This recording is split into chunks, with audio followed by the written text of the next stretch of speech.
கிருபையினால் இதுவரைக்கும் நம்மளை தேவன் தாங்கினார், நம்மளை தப்புவித்தார், நம்மளை ஏந்தினார், நம்மளை காப்பாற்றினார், நம்மை கனப்படுத்தினார், நம்மை நிலைநிறுத்தினார், நம்மை வழிநடத்தியிருக்கிறார். இம்மட்டும் உதவி செய்தவர் இனியும் நமக்கு உதவி செய்வார். ஆமே ஆமே. இம்மட்டும் பாதுகாத்தவர் இனியும் நம்மை பாதுகாப்பார். ஆமே. இதுவரைக்கும் வழி நடத்தினவர் இனியும் நம்மை வழி நடத்துவார். ஆமே.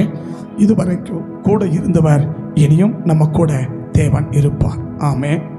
அல்லேலூயா. வேகமாக சில காரியங்கள் நேரம் கம்மியாக இருக்கிறதுனால சீக்கிரமாக சொல்ல வேண்டிய வார்த்தையை உன்னடவில் சொல்லி நான் ஜெபிக்க கடமைப்பட்டிருக்கிறேன். கர்த்தருடைய பரிசுத்த நாமம் மகிமை பெறட்டும். கர்த்தர் கொடுத்த வாக்கு தத்தத்தை மையமாக வைத்து தொடர்ச்சியாக நம் வேதத்தை கவனிக்க ஆண்டவன் நமக்கு கிருபை பாராட்டியிருக்கிறார். ஆமே. சங்கீதம் 91:14. சங்கீதம் 91:14 எல்லாம் சேர்ந்து வாசிக்கலாமா? சங்கீதம் 91:14 எல்லாம் சேர்ந்து வாசிக்கலாமா?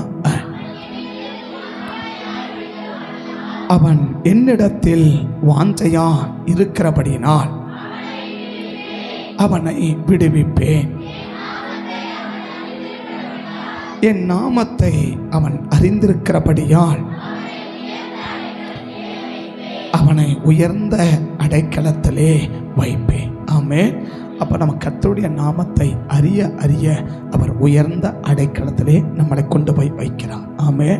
அந்த உயர்ந்த அடைக்கலம்ன்றதுக்கு 2 சொன்னோம். ஒன்று உயர்ந்த பாதுகாப்பு. அதை தாண்டி எந்த ஒரு தீமையும் நமக்கு என்ன செய்யக்கூடாது, வரக்கூடாது, வராது. அப்படி அதை தாண்டி எந்த ஒரு தீமையும் என்ன செய்யாது, வராது, வரவும் கூடாது இல்லையா? அப்படிப்பட்ட ஒரு உயர்ந்த பாதுகாப்பை தான் கர்த்தர் தம்முடைய தேவனுடைய பிள்ளைகளுக்கு, இன்னும் சொல்லப்போனால் தம்மை அறிந்திருக்கிற ஒவ்வொரு பிள்ளைகளுக்கும் ஆண்டவரை எந்த அளவுக்கு அறிகிறார்களோ அந்த பிள்ளைகளுக்கு தேவன் வச்சிருக்கிற ஒரு பெரிய பாதுகாப்பு. ஆமே. என்ன பாதுகாப்பு? உயர்ந்த பாதுகாப்பு. 2வது நம்ம கவனித்தோம், ஆதரிப்பதற்கு ஆதரவற்ற நிலையில் உள்ளவர்கள் ஒருவரை ஆதரிப்பதற்கு யாருமே முன்வராத பட்சத்தில் அந்த நபரை தேவன் தேடி வந்து அவளை ஆதரித்து அவளை அரவணைத்து அவளுக்கு செய்ய வேண்டிய அத்தனை விதமான உதவிகளையும் நன்மைகளையும் அவர்களுக்கு செய்து ஆசீர்வதிக்கிறார் என்று 2வது காரியத்தையும் கவனிச்சிருக்கிறோம். ஆமே. அப்போ 2மே ஒரு கர்த்தருடைய பிள்ளைகளுக்கு அவசியம். எது? உயர்ந்த பாதுகாப்பும் அவசியம். எனக்கு தேவைப்படுகிற நேரத்தில் யாருமே உதவி செய்வதற்கு முன்வராத பட்சத்திலும் தேவன் இறங்கி வந்து நமக்கு என்ன செய்யணும், உதவியே செய்ய வேண்டும் இல்லையா? அந்த 2 காரியம் கர்த்தர் நமக்கு செய்ய விரும்புகிறார். அதை செய்ய வேண்டுமானால் நாம் ஆண்டவரை பற்றி அதிகமாய் அறிந்து கொள்ள வேண்டும். ஆண்டவரை பற்றி அதிகமாய் அறிந்து கொள்ள வேண்டும். அப்போ ஆண்டவரை எந்த அளவுக்கு அறிகிறோமோ அந்த அளவுக்கு தான் இந்த ஆசீர்வாதங்களை கொண்டு வரும். அப்போ நாமத்தை அறிந்திருப்படினா அவருடைய நாமம் என்ன? அவருடைய வார்த்தை. அவருடைய வார்த்தையை தான் அவருடைய நாமம் என்று வெளிப்படுத்தின விசேஷத்தில் நம்ம வாசிக்கிறோம் இல்லையா? அவருடைய நாமம் என்பது, அவருடைய வார்த்தை என்பது, அவருடைய நாமம் என்பது அவருடைய வார்த்தை அப்படின்னு பார்க்குறோம் இல்லையா? அப்போ அவருடைய வார்த்தையை, இந்த வேத வசனத்தை எந்த அளவிற்கு நாம் அறிந்து கொள்ளுகிறோமோ அந்த அளவுக்கு தான் தேவன் நம்மளை ஆசீர்வதிக்க விரும்புகிறார், பாதுகாக்க விரும்புகிறார். வேத வசனத்தை அறிவதற்கு குறைவாக உள்ளவர்கள் தான் அடிக்கடி சத்ரு தாக்கிட்டே இருப்போம். ஏன்னு என்ன சத்ரு அடிக்கடி என்ன தாக்குறான், அடிக்கடி என்ன தாக்கிட்டே இருக்குது. யார் அதிகமாக சத்ருவினால் தாக்கப்படுகிறார்கள் என்ன, நீங்கள் நல்ல ஆழமாக விளங்கிக்கோங்க, கோச்சிக்காதீங்க, தப்பாக விளங்கிக்காதீங்க. யார் அடிக்கடி பலவீனப்படுவாங்கன்னா, யார் அடிக்கடி சத்ருவால் தாக்கப்படுவாங்கன்னா, வேத வசனத்தை அறிவதில் குறைவு உள்ளவர்கள் தான் அந்த சத்ருவினுடைய தாக்கத்துக்கு உள்ளாகுவார்கள். கர்த்தருடைய தாக்கத்துக்கு உள்ளாகுவார்கள். ஆனால் வேத வசனத்தை அறிவதில் அதிகமாக இருந்து இந்த வேதத்தை அறிய வேண்டிய விதமாக அறிந்து கொண்டவர்களை அவ்வளவு எளிதாக சத்துரு என்ன செய்யாது, தாக்க முடியாது இல்லையா? இப்போ 91 என்ன, உன் பக்கத்தில் 1000 பேரும் உன் வலது பக்கம் அது உன்னை அணுகாது இல்லையா? அப்போ நம்ம சுற்றி என்ன வேணாலும் நடக்கலாம், நம்மளை சுற்றி என்ன வேணாலும் நடக்கலாம் இல்லையா? ஆனால் அது எதுவுமே நம்மளை தொற்றக்கூடாது. ஏன்? அந்த அளவுக்கு ஒரு தெய்வீக பாதுகாப்பு தான் கர்த்தர் என்ன செஞ்சிருக்கிறார்னா தம்ம பிள்ளைகளுக்கு வச்சிருக்கிறார். அது யாருக்கு? அவருடைய நாமத்தை அறிந்தவர்களுக்கு. அவருடைய நாமத்தை, அப்போ அவருடைய நாமத்தை அறிகிறது குறைய குறைய அவருடைய பாதுகாப்பு குறைஞ்சிட்டே இருக்குது. அவருடைய பாதுகாப்பு குறைஞ்சிட்டே இருக்கு. சரி, இதை புரியுற மாதிரி சொல்றேனே. வைர நகைக்கு எங்க வைப்பாங்க? வைர நகையை வைரம் இல்லை, அது விளக்கமா சொல்லுங்களேன். வைர நகையை எங்க வைப்பீங்க? சரி, தங்க நகை எங்க வைப்பீங்க? வைரத்தை எங்க வைப்பீங்க? அதுக்கு அடுத்தது தங்கம் இல்லையா? இந்த தங்கத்தை எங்க வைப்பீங்க? அதுக்கு அடுத்தது வெள்ளி. இந்த வெள்ளியை எங்க வைப்பீங்க? அதுக்கு அடுத்தது நம்ம போட்டிருக்கிற நீங்க சொல்லிட்டீங்க நம்ம போட்டிருக்கிறது இல்லையா? இது எங்க வைப்பீங்க? இந்த 4 கேட்டகரி பிரிச்சிருங்களேன். வைரத்தை எங்க வைப்பீங்க? தங்கத்தை எங்க வைப்பீங்க? வெள்ளியை எங்க வைப்பீங்க? அதுக்கு மேல இருக்கிறத எங்க வைப்பீங்க? இப்போ நான் அது கேட்டகரி இருக்குல்ல, எல்லாமே நம்ம போடுறது தான் இல்லையா? எல்லாமே நீங்க போடுறது தான். ஏன் நான் என்ன ஏன் சேர்க்கிறேன்? எல்லாமே நீங்க போடுறது தான் இல்லையா? அப்போ அதுவும் போடுறீங்க, வெள்ளியும் போடுறீங்க. அதுவும் நான் புரிஞ்சுக்க தானே? இல்லை, அதுவும் போட்டுக்கிறீங்க. அது புரிஞ்சுக்க, அது விளக்கத்த வேண்டியது இல்லை. அதுவும் போட்டிருக்கிறீங்க, வெள்ளியும் போட்டுக்கிறீங்க, தங்கமும் வைரம் போடுறதுக்கு வாய்ப்புகள் குறைவு தான் இல்லையா? அதே மாதிரி சொல்ல முடியாது. நீங்களாம் பயங்கரமான ஆளுங்க, எடுத்து பத்திரமா உள்ள வச்சிருந்தாலும் வச்சிருப்பீங்க. எங்க யார் கண்ணிலும், ஏன்னா இந்த வைரம் யார் கண்ணிலுமே படாத அளவுக்கு வச்சிருவாங்க. தங்கம் முக்கியமான ஆள் கண்ணில் படும், வெள்ளி அதோட கொஞ்சம் முக்கியம். இந்த மீதி இன்னொரு கேட்டகரி பாரு, அது எல்லார் கண்ணிலையும் படும். அம்மா அதை இது உணுது, அது வேணா போடுறா, நாளைக்கு 50 ரூபா 1 buy 1 get 1 இல்லையா? இருக்குது, வாங்கிக்கலாம் விடுப்பா, அதை தூக்கி போடுறா அப்படின்னு சொல்லிடுவோம் இல்லையா? அப்போ இது எல்லாரும் தொடர மாதிரி இருக்கணும். என்ன அர்த்தம்? ஏன் மதிப்பு இல்லை? அதுவும் அதே கலரில் தான் இருக்குது, அதுவும் அதே கலர் தான் இருக்கு. ஏன் மதிப்பு இல்லை? உள்ள இருக்க வேண்டிய சரக்கு உள்ள இல்லை, உள்ள இருக்க வேண்டிய. அப்போ இந்த யார் கண்ணுக்கு தெரியாம வைக்கிறதும், அந்த முக்கியமானவனுக்கு மட்டும் தெரிஞ்சு வைக்கிறதும், சில பேருடைய கண்ணுக்கு தெரிஞ்சு வைக்கிறதும், எல்லாருடைய கண்ணுக்கு தெரிஞ்சு வைக்கிறதும் எதை வச்சு? அதுக்கு உள்ள இருக்கிற சரக்க வச்சு தான் இருக்கு இல்லையா? அதுக்கு உள்ள இருக்கிற அந்த வைரக்கல் பதிச்சதுனால அது யார் கண்ணுக்குமே படாத வைப்பாங்க. அடுத்தது தங்கம், இது அதை விட கொஞ்சம் மதிப்பு குறைவு இல்லையா? வெள்ளி அதை விட மதிப்பு குறைவு. அடுத்தது மதிப்பே இல்லை. அதனுடைய மதிப்பு எதை வச்சு? உள்ள இருக்கிற சரக்க வச்சு தான் அதனுடைய மதிப்பு. உள்ள இருக்கிற சரக்க வச்சு அதனுடைய மதிப்பு. அப்ப நம்ம என்ன புரிஞ்சுக்கணும்? நமக்கு உள்ள எந்த அளவுக்கு வசனம் இருக்குதோ, வசனம் சொல்றதுக்கு இருக்கும், அதை நான் சொல்லல, வசனம் அனுபவத்துல இருக்கோ அந்த அளவுக்கு சத்துரு உன்னை அவ்வளவு எளிதா கிட்ட நெருங்க கூட முடியாது. இன்னைக்கு ஏன் சத்துரு நினைச்சா தட்டிட்டு போயிடுறான் அப்படின்னா, வசனம் வாயில இருக்கு, வாழ்க்கையில இல்லை. அதான் ப்ராப்ளம். வசனம் வார்த்தையில இருக்கு. சங்கீதம் 23 அப்படியே கட கட கட கடன்னு சொல்லுவீங்க இல்லையா? சங்கீதம் 23 கட கட கட கட கடன்னு சொல்லிடுவீங்க இல்லையா? சங்கீதம் 91 அப்படியே மனப்பாடமா சொல்லிடுவோம் இல்லையா? சங்கீதம் 121 கிளியரா சொல்லிடுவோம் இல்லையா? சங்கீதம் 1 கிளியரா சொல்லிடுவோம். இது எத்தனை வசனம் வாழ்க்கையில் இருக்கு? இரவும் பகலும், இரவும் பகலும், இரவும் பகலும். மனுஷன் அப்படி இல்லைன்னா பாக்கியவனா இருக்க முடியாது இல்லையா? ஆனா வசனம் தெரியும் இல்லையா? வசனம் வசனம் தெரியும், ஆனா அனுபவத்துல அதான் பிரச்சனை இல்லையா? இரவும் பகலும் இல்லையா?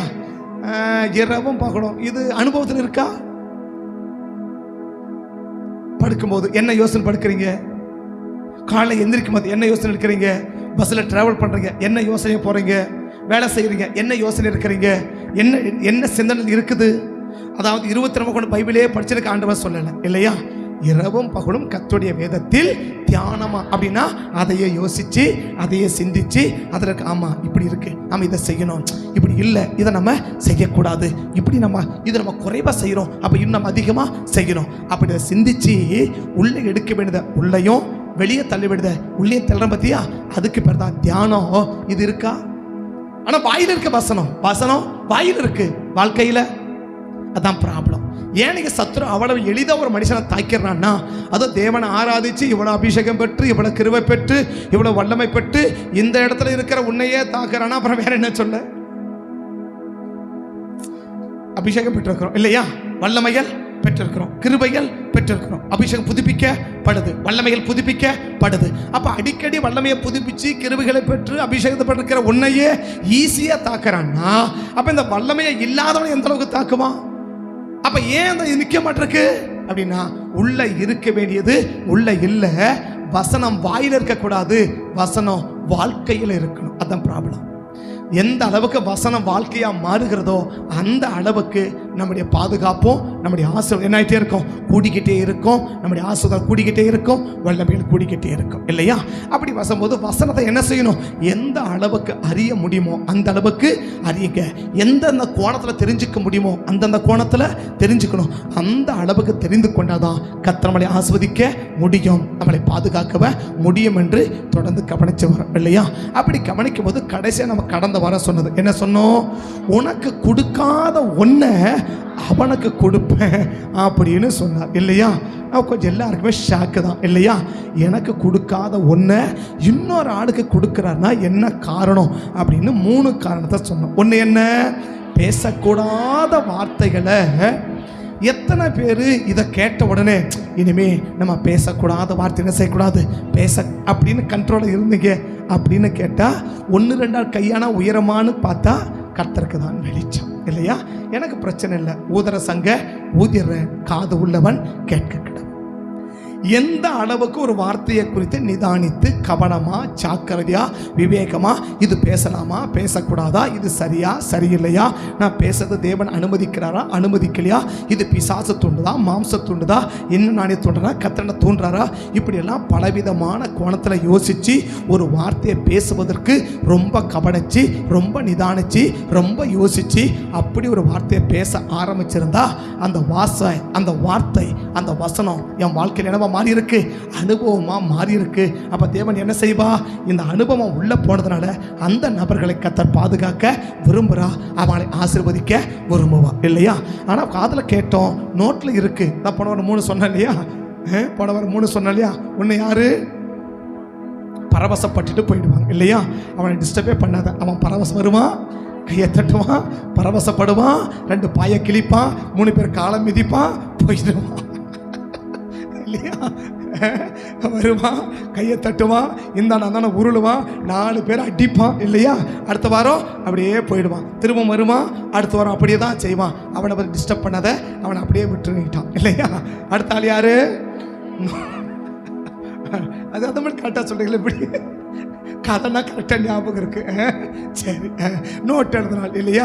நோட் எழுதுறான், எல்லாம் நோட்டில் இருக்கு. அவன் எழுதுவான், இப்போ மூடி வைக்குவான். இதை பற்றி ஏகப்பட்ட டைரி வீட்டில் கிடக்குது இல்லையா? கொஞ்சம் டைரி அவங்க அம்மா எடுத்து பட்டாணி கூட போட்டு என்ன பண்ணிட்டாங்க, அம்மா பாத்திரம் வாங்கிட்டாங்க, இட்லி பாத்திரமே வாங்கிட்டாங்க. ஒரு இட்லி பாத்திரம் வாங்குற அளவுக்கு என்ன இருந்துச்சு வீட்டில்? டைரி நோட் இருந்துச்சு இல்லையா? எந்த நோட்டு?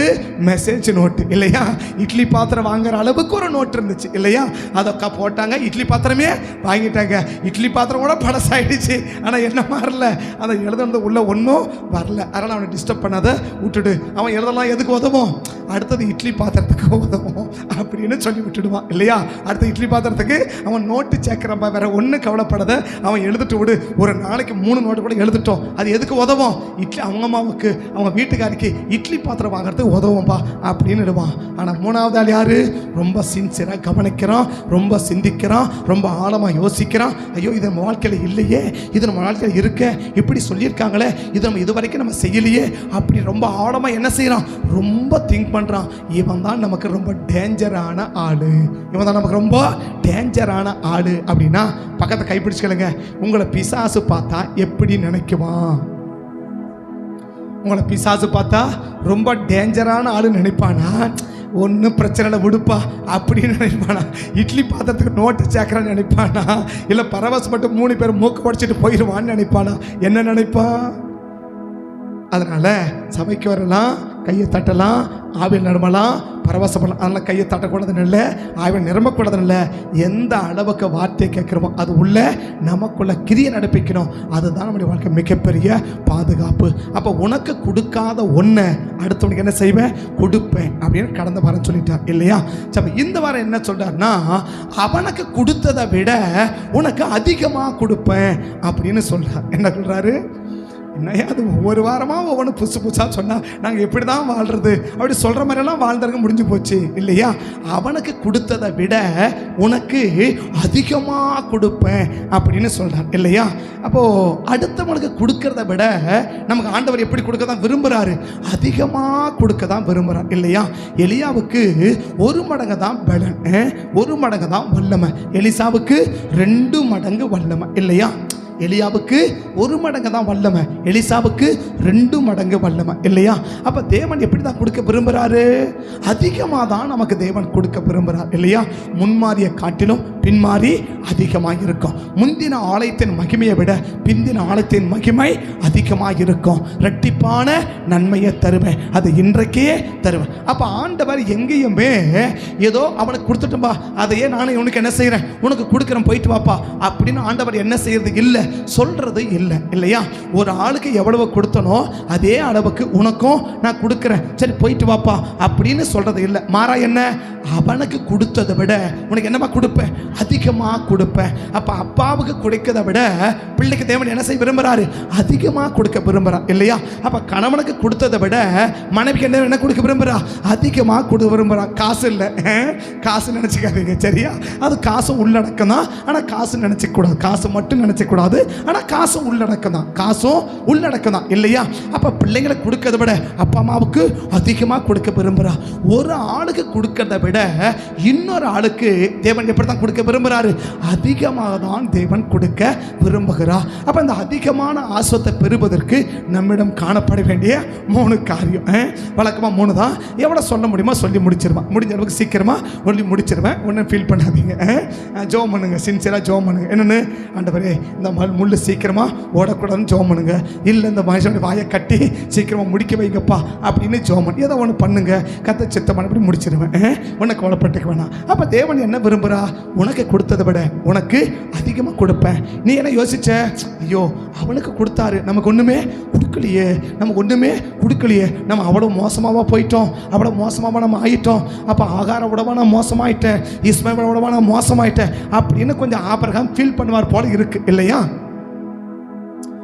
இப்போ யாருக்கு சொல்றாரு, இது ஆபிரகாம் சொல்றார் இல்லையா. சொல்ற வசனத்தை படி சொல்றேன். அப்போ முதல்ல புரிஞ்சுக்கோங்க.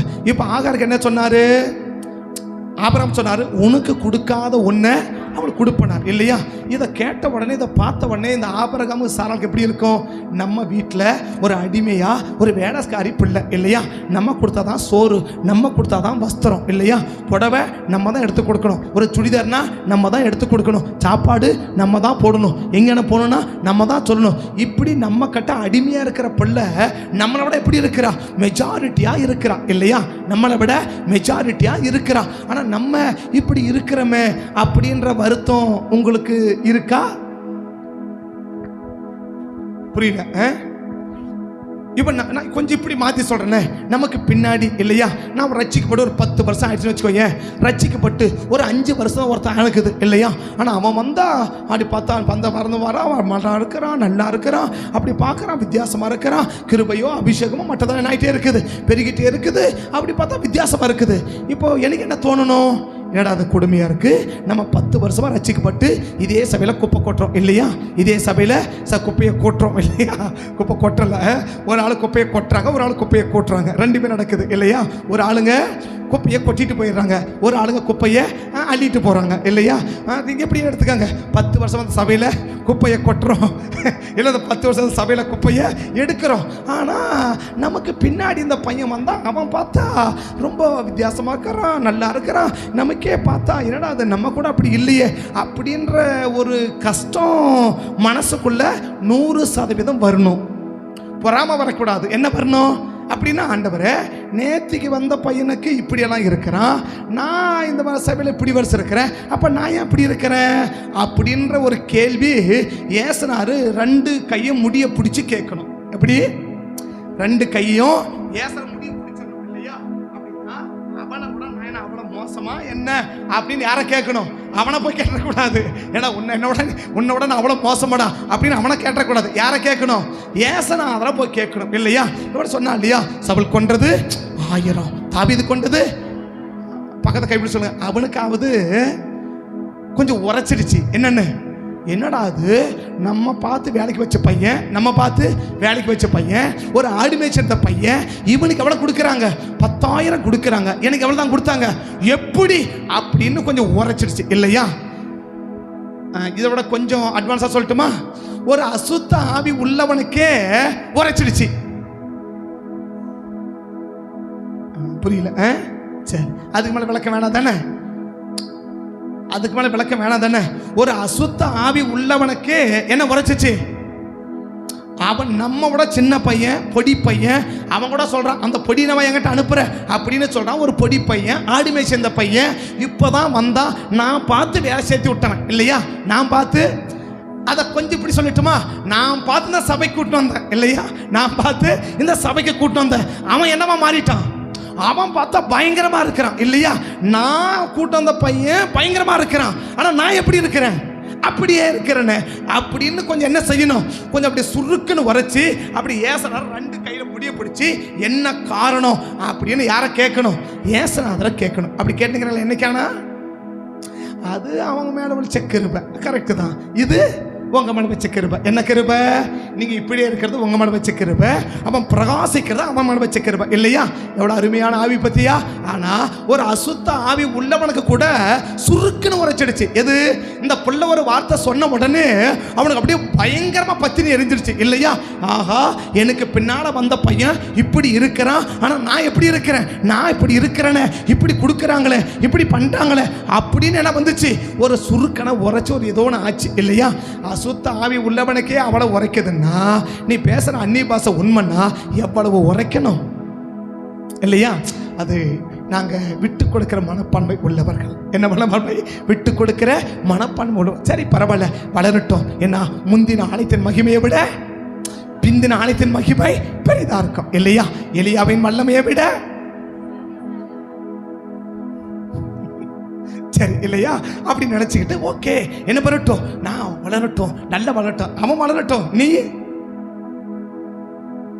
அவன் வளரட்டும் பா, வேணான்னு சொல்லல. நீ அவன் நீ வளரணும் இல்ல, அவன் வளர்றான் வயிட்டு, ஆனா நீ வளரணும் இல்ல. அவன் வளர்ச்சி முக்கியம், அவன் வளர்ச்சி விரும்புற, நீ உன் வளர்ச்சி விரும்பி இருக்கிறியா? அப்ப என்ன விரும்புது? அப்ப ஆபரகாமுக்கு சாராளுக்கு ஒரு பயங்கர டென்ஷன் ஆயிருக்கணும் இல்லையா? ஏசா நம்மள கழுத்தை பிடிக்கிற அளவுக்கு கோபம் வந்திருக்கணும். யார் 2 பேருக்கும்? ஆபரகாமுக்கு சாராளுக்கும். அதனாலதான் ஆண்டவர் இப்ப சொல்லிட்டார் என்னன்னு, ஒன்னு டென்ஷன் ஆகிக்காத, ஒன்னு கோவப்பட்டுக்காத, ஒன்னு என்ன பண்ணாத, ஒன்னு நம்மள கஷ்டப்பட்டுக்காத, அவனுக்கு கொடுத்ததை விட உனக்கு அதிகமா கொடுப்பேன். யாருக்கு? கேள்வி கேட்டவனுக்கு. கேள்வி பக்கத்தில் சொல்லுங்க. நீங்க கேள்வி கேட்டிருந்தா உங்களுக்கும் அவனுக்கு கொடுத்ததை விட, அவளுக்கு கொடுத்ததை விட உங்களுக்கு அதிகமாக கொடுப்பாரு. ஆனா கேள்வி கேட்கலன்னா கொடுக்கறதையும் எடுத்துட்டு போயிடுவாரு. இருக்கிறத விட போறியா, இல்லாததை வாங்க போறியா? அவளை பார்த்து கேளுங்க, இருக்கிறத விட போறியா, இல்லாததை வாங்க போறியா? எதை வச்சுதான் இருக்கு? நீ கேட்கிற கேள்வியை வச்சுதான் இருக்கு. ஏடகுடமா கேட்டுறாதீங்க, ஏடகுடமா கேட்டுறாதீங்க. சாதாரண கேள்வியை, சராசரியான கேள்வியை எப்போவும் நியாயமா அவரை பிடிச்சு கேளுங்க. எப்போயுமே பைபிளையும் கேள்வி கேட்டு படிக்கணும், ஏசுநாதரையும் கேள்வி கேட்டு பழகணும் இல்லையா? என்ன கேட்டு உங்க வீட்டுக்கு கேட்குற மாதிரி கேட்டுறாதீங்க, அவரை கொஞ்சம் வித்தியாசமா கேளுங்க. என்னது, ஏன் ஆண்டவர் இப்படி இருக்கிறேன், நான் ஏன் ஆண்டவர் இருக்கணும், இப்படி தானே வச்சிருக்கிறீங்க, இப்படி தானே சொல்லியிருக்கிறீங்க, நான் இப்படி தானே இருக்கணும், என்னை இப்படி தானே வைக்கணும், எங்களை ஏன் இப்படி வச்சிருக்கிறீங்க அப்படின்னு சொல்லி அவரை என்ன பண்ணிக்கலுங்க, நியாயமா நேர்மையா நீதியா வசனத்தை பிடிச்சி அவரை கேட்டனா அவர் என்ன செய்வாரு? அவனுக்கு கொடுத்ததை விட நமக்கு அதிகமாய் கர்த்தர் கொடுப்பார். ஆமென்.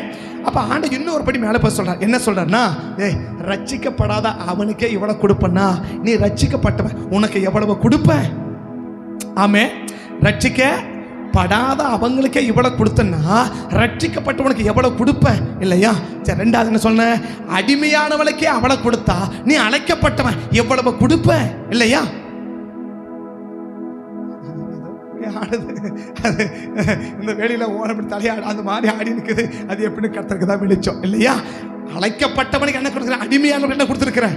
அடிமையானவளுக்கே அவ்வளவு கொடுத்தா அழைக்கப்பட்டவனுக்கு எவ்வளவு கொடுப்பேன் இல்லையா?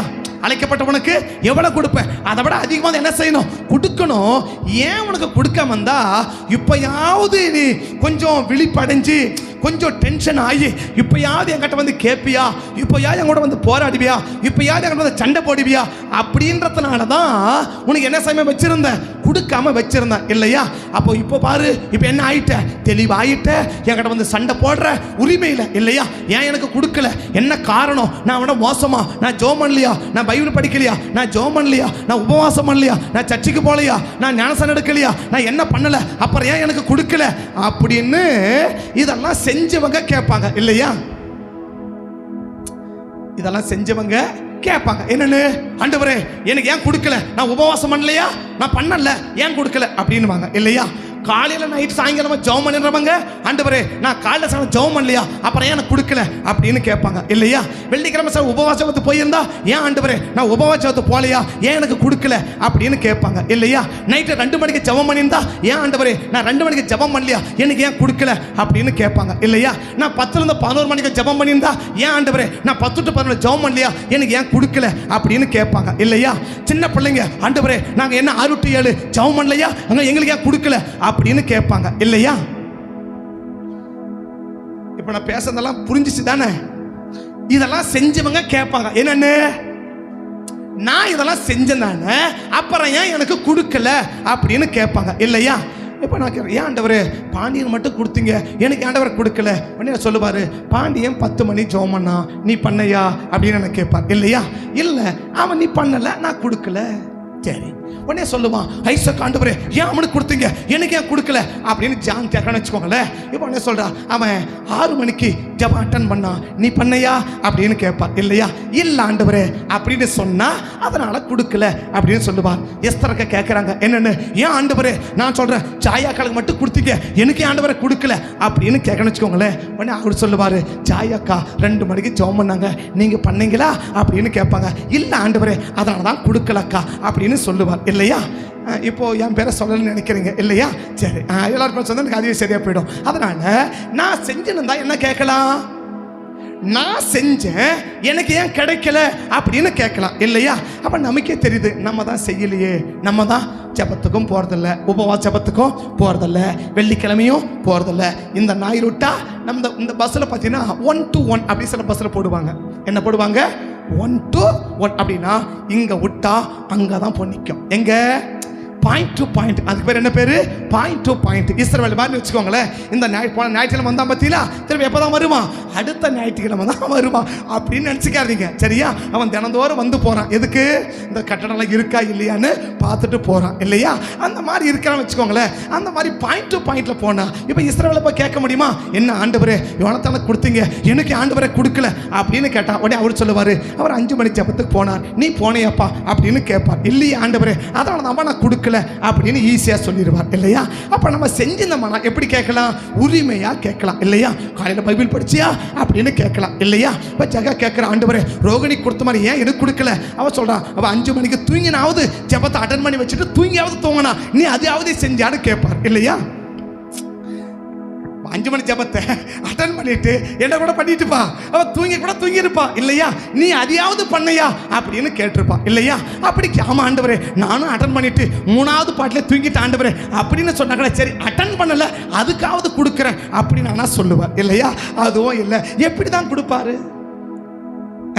என்னம்மா அப்படி இல்லையா? ஒரு நாள் 2 அப்படி இப்படி தடுப்பில் இப்படி வந்து போயிட்டு அப்படி போயிட்டு வந்திருந்தா கூட என்ன செஞ்சுருக்கலாம்? ஆண்டவரே இப்படி ஒரு நாள் 2 இப்படி வந்து போனேன், இந்த 7 நாளா ஆராதனை வச்சிங்கல்ல, அதனால ஒரு நாளாவது நான் வந்து போனேன் ஆண்டவரே அப்படின்னு சொல்லியிருந்தா ஓகே பரவாயில்ல. அப்போ என்ன செய்யலாம்? இவனுக்கு கொடுக்கலாம் அப்படின்னு கொடுப்பான் இல்லையா? அப்போதான் உரிமையா கேட்க முடியும் இல்லையா? நான் ஒண்ணுமே செய்யாம என்ன போய் சட்டை பிடிச்சு கேட்டா அவர் உடனே அடுக்குவார், இதை பண்ணியா இதை பண்ணியா இதை பண்ணியா இதை பண்ணியா அப்படின்னு அடுக்குவார் இல்லையா?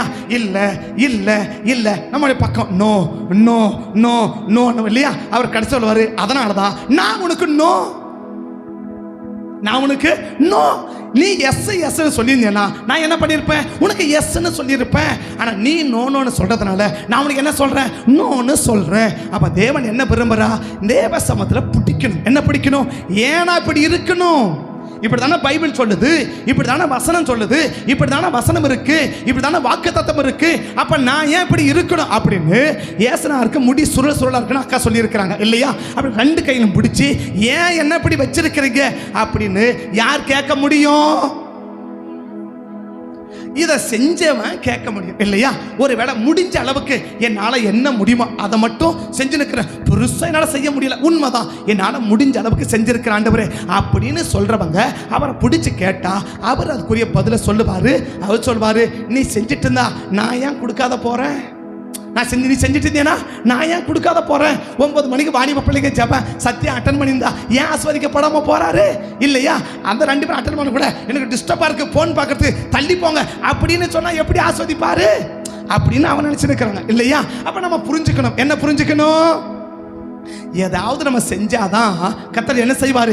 எதையாவது கொடுப்பார். ஏன்னா அவர் சொல்லிட்டார், வேலையால் கூலிக்கு பாத்திரன். வேலையால், அப்ப வேலை செஞ்சா என்ன கிடைக்கும்? கூலி கிடைக்கும் இல்லையா? வேலை செய்யலன்னா கூலி கிடைக்காது. என்ன வேலை? வந்தானா போப்பா அப்படின்னு ஏற்கனவே ஒரு செய்தி பேசிட்டார் இல்லையா?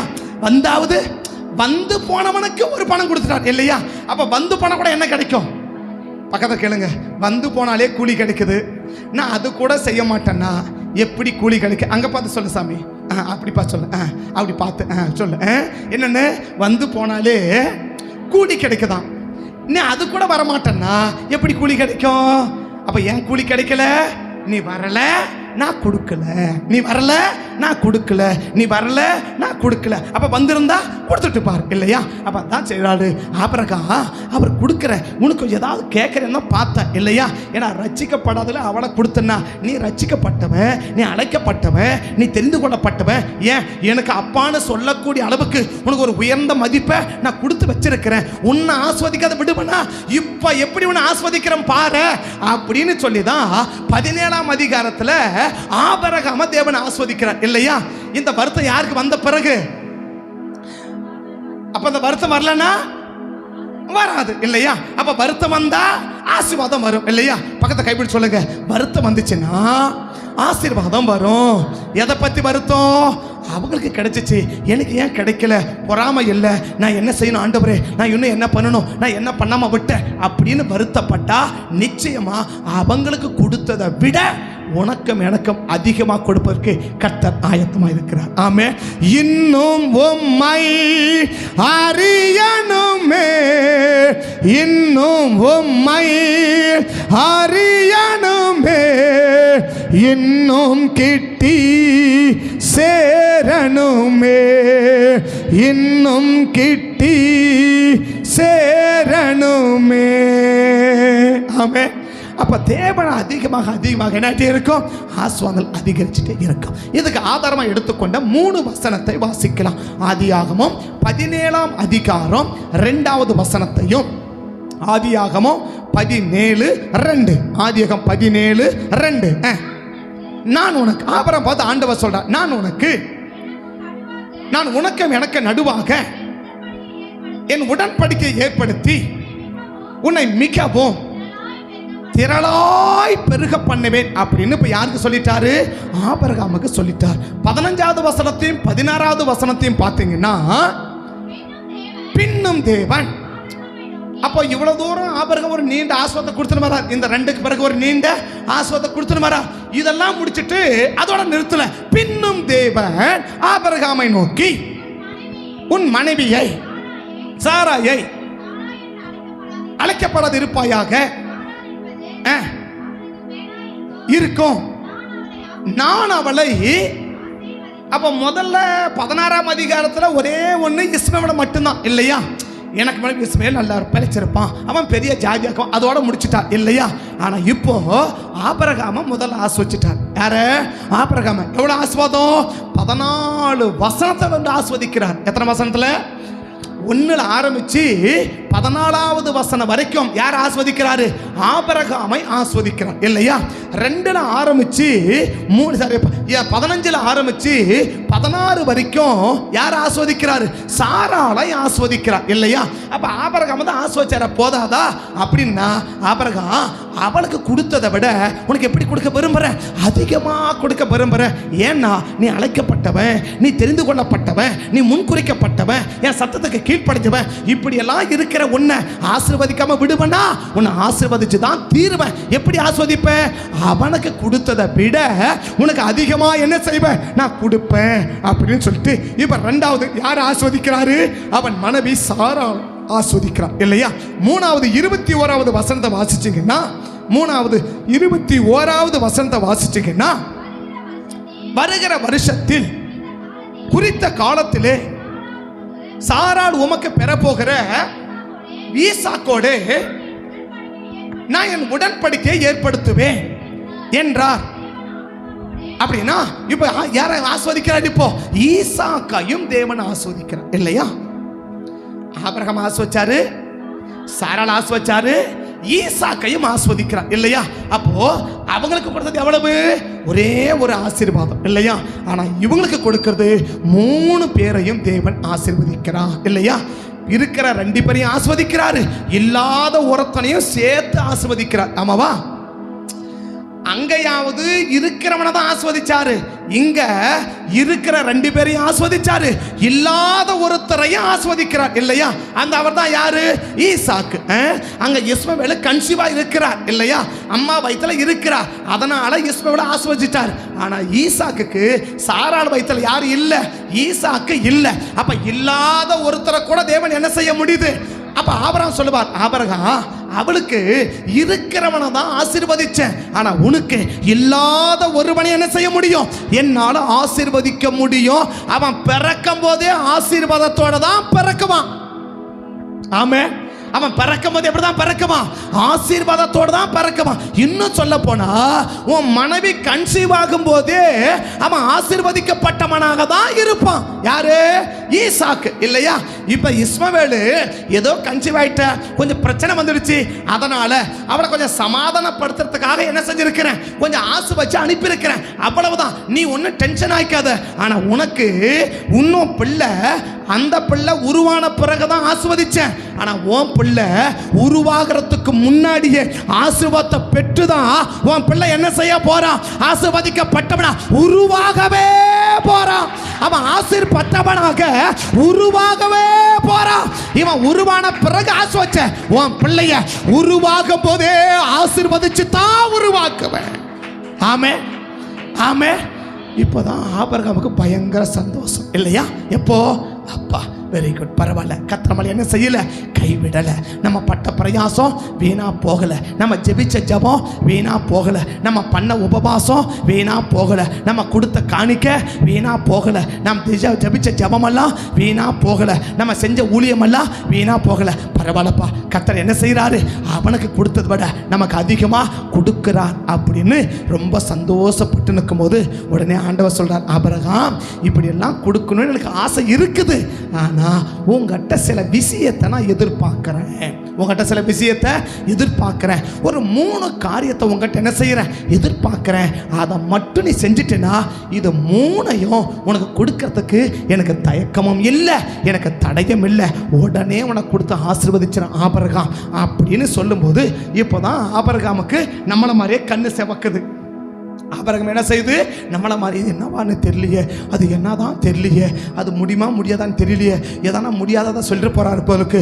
யாராவது கழுத்தில் இருக்கிற 2 பவுன் செயினை கழட்டி போட்டுன்னு சொல்லிட்டா வம்பா போயிடுமே, காலில் இருக்கிற மோதிரத்தை கழட்டி போட்டு சொல்லிட்டா வம்பா போயிடுமே, கையில் இருக்கிற கபரைங்க கழட்டிட்டா வம்பா போயிடுமே அப்படின்னு சில பேருக்கு கஷ்டம். அப்படி கஷ்டப்படாதீங்க. அப்படி ஒரு நாள் ஏசாரு கேட்க மாட்டார் இல்லையா? கேட்பாரா? அவர் கேட்டாலும் கேட்டுருவார், சொல்ல முடியாது இல்லையா? பொம்பளைங்களாம் பயங்கரமாக அப்படியே நகை போட்டுன்னு அப்படியே நக்கலை சாத்தவங்கிட்டு வந்தாங்க. எங்கேருந்து? எகிப்துலேருந்து இல்லையா? அப்போ மோசே இந்த அக்காக்கெல்லாம் நிறைய செயின் போட்டுக்கிறாங்கல்ல. உடனே மோசே சொல்லியிருப்பா, ஆமாம் ஆண்டவரே நீங்கள் சொன்னீங்கல்ல எகிப்துக்கிட்ட கேட்டுக்குன்னு. கேட்ட உடனே கொடுத்தாங்க. ஆண்டவரே மோசே அதை வாங்கி வெகலை தொட்டி பண்ணிடு.